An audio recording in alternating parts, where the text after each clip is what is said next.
Hi everyone, I'm Renee Garcia. I'm a professor of anthropology at Saddleback College, and I'm going to show you how to make sugar skulls for Dia de los Muertos.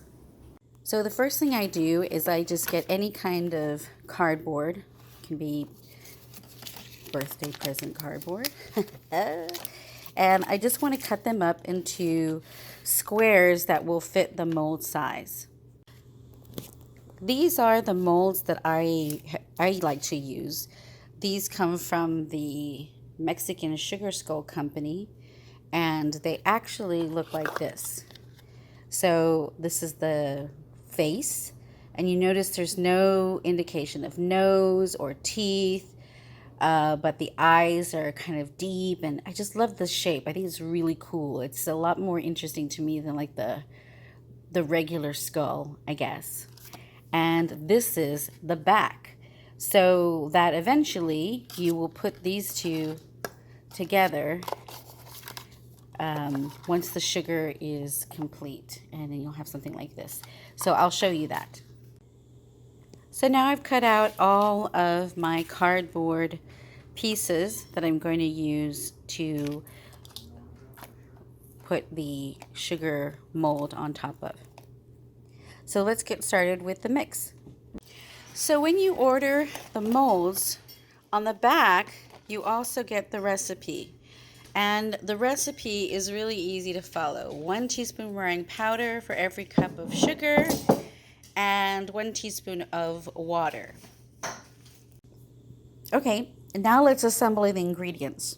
I put in a cup of regular granulated sugar to a bowl, and then I'm going to add 1 teaspoon of meringue powder. So this is one I bought at Michael's. It has a 2-year shelf life, and I bought a 4-ounce one, and I've made several batches today, like a lot, so it goes a long way. But you just want to sprinkle that in there. And what I like to do is to stir it around first to make sure to get all of that meringue together. Then I'm going to add 1 teaspoon, of water. And just sprinkle that in there. And then just stir it together. Make sure it gets really nice and mixed well. And sometimes that might mean you crushing the little pieces that kind of stick together a bit too much. I'm just going to stir it really good. So I've included the mixture in some that I already had remaining after all of these other molds I've put out. So these are all drying. The drying process takes 12 hours.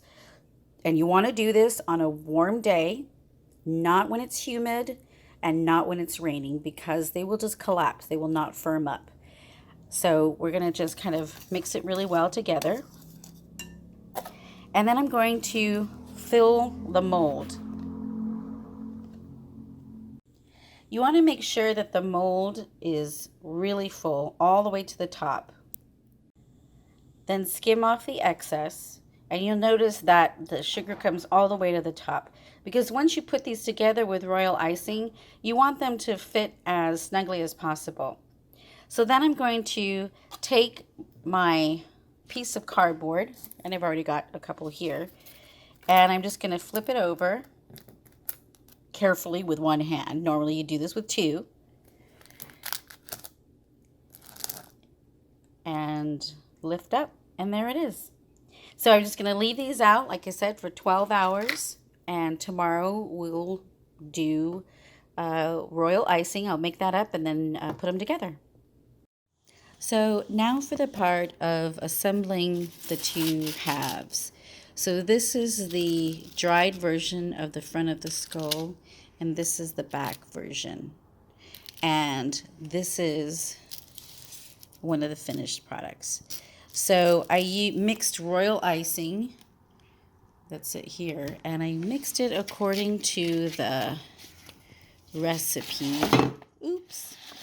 This is how it goes when you're doing an unrehearsed video, which is 2 pounds powdered sugar, half cup meringue powder, add 2/3 cups water, and you mix it until you get this spreadable consistency here. Okay, it's almost like peanut butter, non-crunchy. So this is a lot. I used 3 pounds of powdered sugar, and I think that was too much. For this recipe, I would say you could even get away with 1 pound of powdered sugar, and then half of the rest of the recipe for the royal icing, because it really does go a long way. And you don't want to use a lot, because if you use a lot, it will slip. Now this one didn't slip, but what will happen is there'll be a gap between, because when you sit it like this back part will slip up, and there'll be a bit of a lip right here. So just put enough on, and I'll show you what that looks like. So I have my second half, and I'm just going to spread a light amount of the icing on the back of the skull. And I'm going to cover all the surface, as much surface as I can, because I want them to sit together correctly.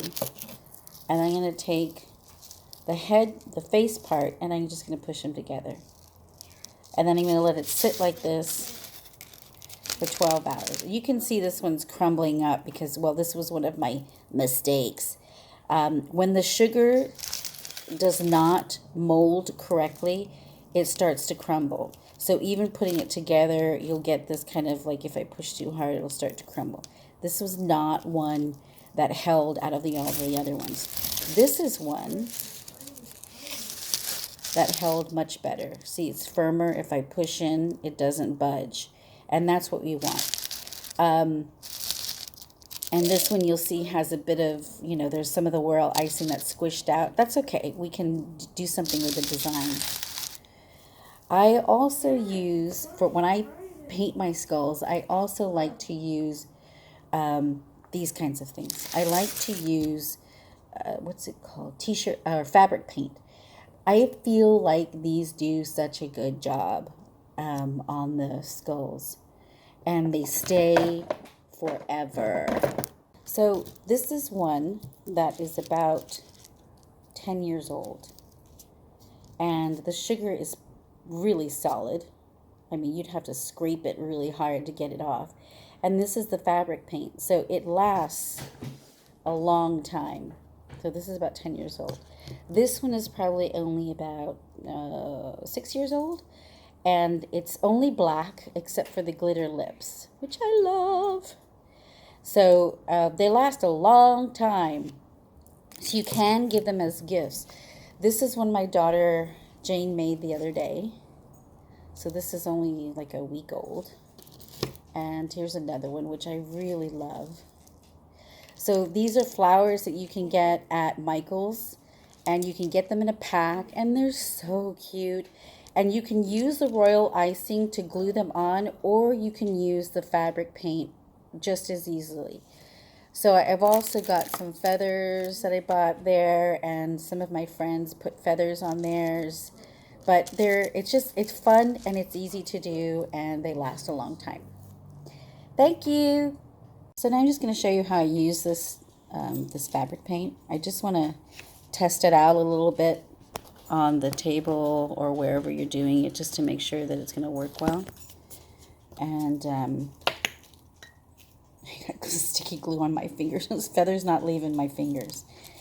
And I'm just going to start with a pretty simple design. And here's the great thing about this. If you make a mistake, all you need is a toothpick to take it off. And it's really, really easy to do that. And then I'm going to just add, I can add some other colors to it. So I have a kind of a black flower surrounding one eye. You see it got a little bit messy. And I can either take that off, or I can just go over that.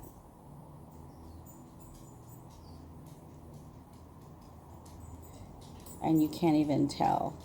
I'm coming, DJ, because I just went through there. So I'm just making this kind of design over the eye. Yep. Roll friends. That's what I did. It was we had a great time doing this together, and like I said, you can give these as gifts. People love to get them. There you go. My one-eyed creation so far. Bye bye.